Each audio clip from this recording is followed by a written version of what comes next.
business climate, things that are in business climate that are holding our city back. Talk about, and Carrie, how much time do we have before we need to break?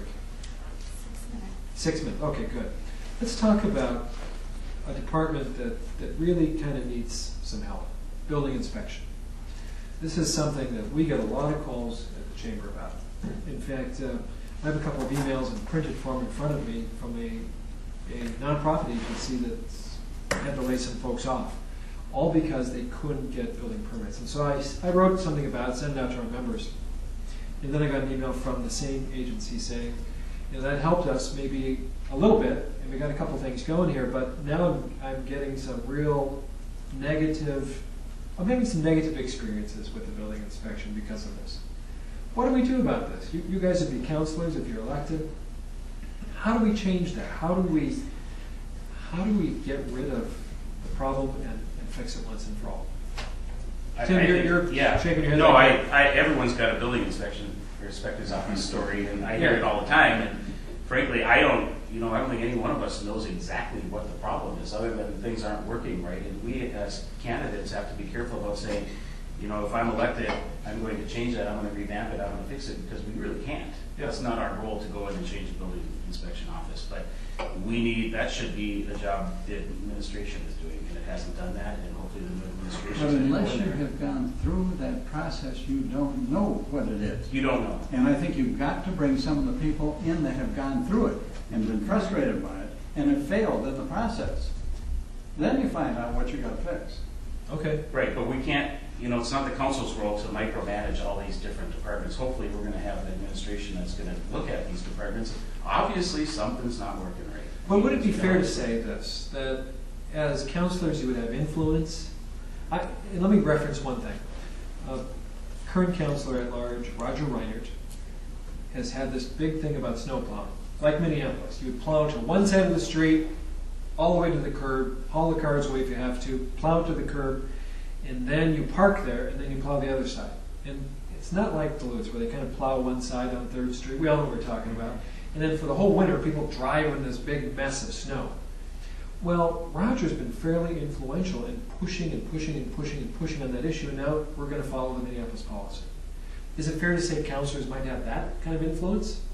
Or is it simply, as you described, Tim, where the administration is responsible and you guys vote up or down?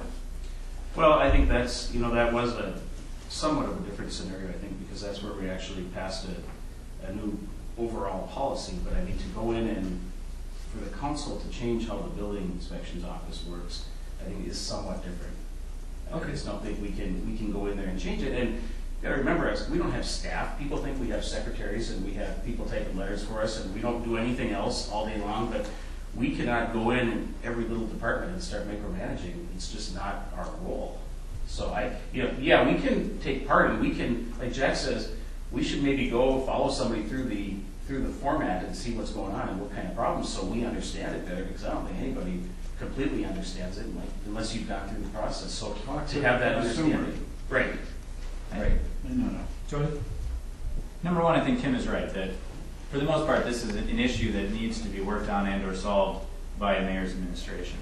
But I do think as city councilors it's our job to represent citizens, and if they bring this issue to us, at the very least we try and be a public voice in offering whatever solutions we can come up with. I think in one that I think is pertinent to this situation is our current city code and zoning. Mm-hmm. And I think it's a big part of why the permitting process is backed up and slow. We are living currently in absolutely antiquated, outdated city code and zoning, and we are trying, at least I'm part of some efforts that are trying to persuade the current administration and whoever ends up in the next administration to continue that process, to rewrite that city code and zoning, so that as we start talking about a kind of vision that we have for our city, whether it's how it looks or whether it's how our economic development happens, it's actually possible to happen. I mean, right now our policy holds us back. We need to change that. Okay. And quickly, I've talked to contractors, and Jimmy Wallner's a friend of mine. He'll go down there and they'll say you gotta use pencil, you can't use pen. They make all these nuances. He has to take off, go back over the hill, redo it all, just over little nuances. The problem's inside at the top, and just as long as people know where it is. The slowdown, the problem, AFSCME's slowing down the process right now. You know, it's a form of protest from inside, so. Go up to Hermantown, go over to Superior, find the businesses that used to be in Duluth, or trying to come to Duluth, that aren't here. Why didn't they come? Find out. Okay, with that, Can I say that? Becky, you've got about 20 seconds. All right, I agree that we should find out what exactly is it that's slowing the process down in that office. And I do think that as a council member that we can play a part in holding the administration, holding their feet to the fire, that just keep the pressure on them. Come on, let's address these issues. Okay, good. Well, when we come back, Tony, I see your hand. We've got to cut it off somewhere. We will talk about issues of economic development and good government. So we're going to take a little break here while we change the recording.